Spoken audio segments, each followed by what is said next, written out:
Saludos. Hoy nos metemos de lleno en el capítulo 12 de Insights a la zaga de un viaje apresurado. Es una novela de ciencia ficción que plantea, una nueva carrera espacial, pero esta vez entre magnates privados.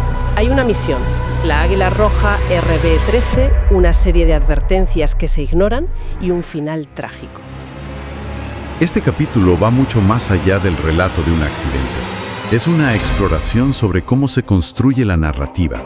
O sea, cómo un mismo suceso puede ser interpretado como un sacrificio heroico, una negligencia criminal o un paso inevitable hacia el progreso.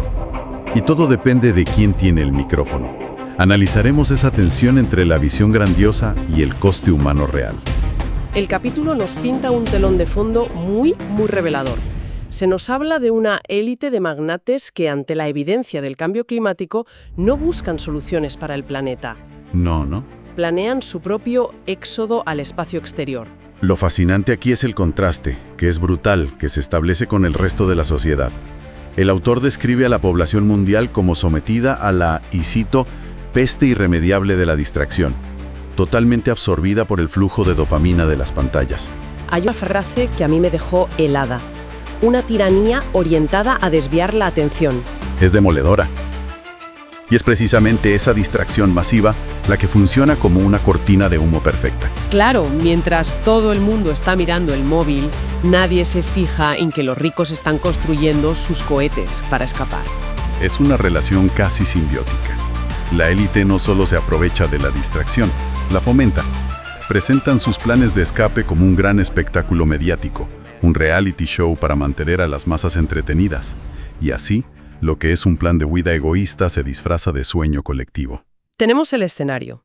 2 hermanos con una relación complicadísima y una ambición desbordante. Pero una misión así no depende solo de ellos, claro. Y por lo que cuenta el texto, la maquinaria técnica que debía sostenerlos ya estaba echando humo antes del despegue, ¿verdad? Totalmente. La misión Águila Roja RB-13 era un desastre esperando ocurrir.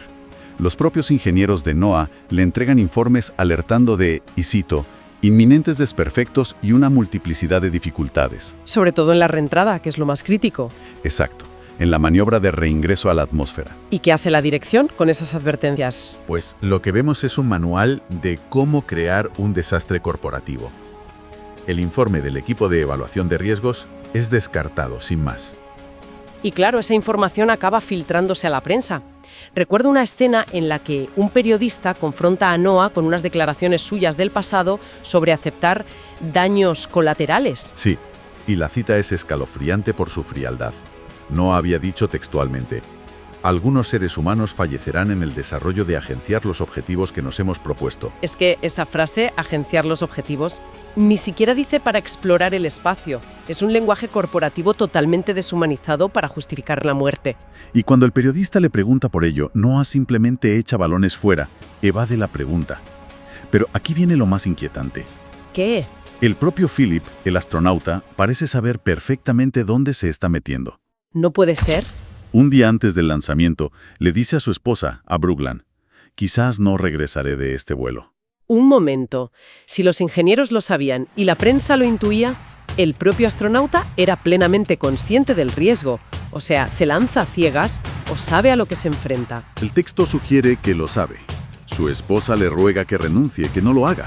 Pero él se mantiene firme.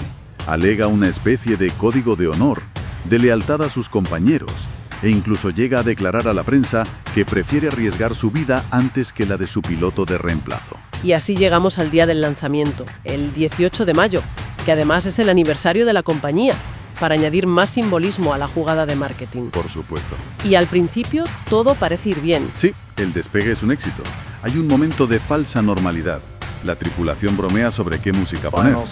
Philip llega a la órbita y describe la vista como una panorámica tan hermosa es indescriptible. Se crea una ilusión de control, de que quizás, a pesar de todo, las advertencias eran exageradas. Primero falla la comunicación, luego una cascada de fallos sistémicos. El motor de la tercera etapa se detiene, los instrumentos se vuelven locos, se pierde la energía, todo lo que podía salir mal, sale mal. Lo que más impacta de la narración es cómo se nos muestran los últimos momentos. La desesperación en la sala de control, intentando un reingreso de emergencia, y la voz de Philip, Sí, su súplica final cuando ya apenas tiene oxígeno. Por Dios, sáquenme de aquí. Y sus últimas palabras para su familia, que su esposa, que está presente en la sala, logra escuchar. Diles a mis hijos que los amo. Consiguen iniciar el reingreso, pero el último sistema de seguridad, los paracaídas, también falla. La cápsula se estrella en el desierto a más de 300 millas por hora. La historia no acaba con la muerte de Philip. No, acaba con la batalla por controlar el significado de esa muerte. ¿El funeral? El capítulo cierra con 3 discursos que son en realidad 3 intentos de construir la narrativa de lo que ha pasado. Exacto. Es la parte más analítica y para mí la más brillante. El primer discurso es de Noah, el hermano, el máximo responsable. ¿Y qué hace? Construye el mito del héroe. Exacto. No pide perdón, no admite errores. Romantiza la muerte de Philip como la culminación de un sueño infantil. Dice cosas como: hoy esa fantasía te ha encumbrado a un lugar donde ni siquiera las aves pueden habitar. Es una operación de relaciones públicas en un funeral, básicamente. Es una táctica de manual en comunicación de crisis, el reframing. Noah no se defiende de las acusaciones, cambia por completo el marco de la conversación. Transforma la negligencia en un sacrificio heroico. Una jugada cínica y brillante, mientras el texto nos dice que su propio padre le lanza una mirada recriminatoria. Absuelve su culpa convirtiendo a la víctima en mártir. Sí, pero esa narrativa no queda sin respuesta. Justo después habla la viuda, Brooke Lane, y su discurso es un misil directo a la versión de Noah. Es la voz de la consecuencia real, del dolor sin filtros. Su discurso es demoledor. Empieza diciendo, en una clara alusión a su cuñado, los sueños de los hombres pueden volar muy alto, pero la gravedad siempre los hace aterrizar hasta el único lugar donde falsos profetas con proclamas para héroes terminan alimentando sus delirios. Es una acusación directísima. Le llama falso profeta y describe su propia alma como una tormenta de cenizas sobre un árido desierto. Ella se niega a aceptar el mito.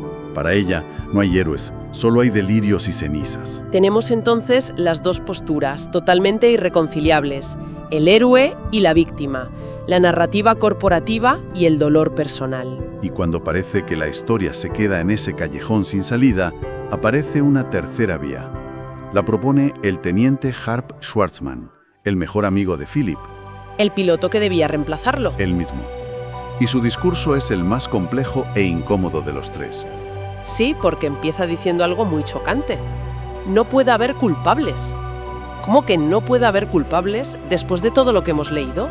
Es una idea difícil de aceptar, desde luego. Lo que él propone es la lógica fría del progreso. Justifica el sacrificio como un paso necesario, casi inevitable, para el avance de la ciencia.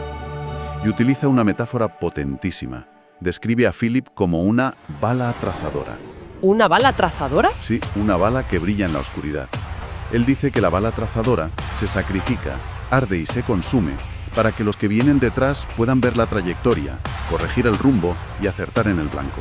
O sea, la idea de que la muerte de Philip no fue en vano porque sus errores, o los errores que lo mataron, servirán para que la siguiente misión tenga éxito.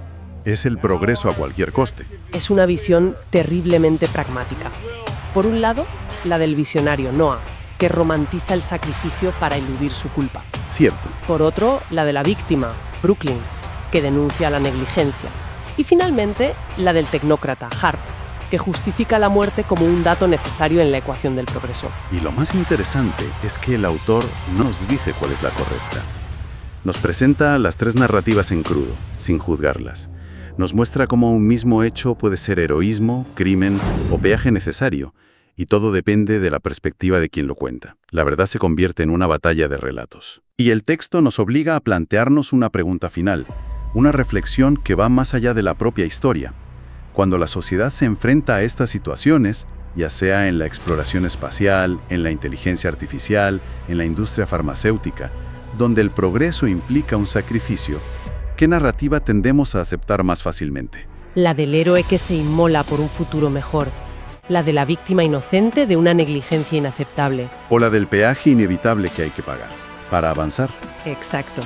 Y quizás la pregunta más importante no es cuál aceptamos, sino por qué. ¿Qué narrativa nos resulta más cómoda? De Brooklyn es la más incómoda porque nos exige parar, buscar responsabilidades y quizás cambiar de rumbo.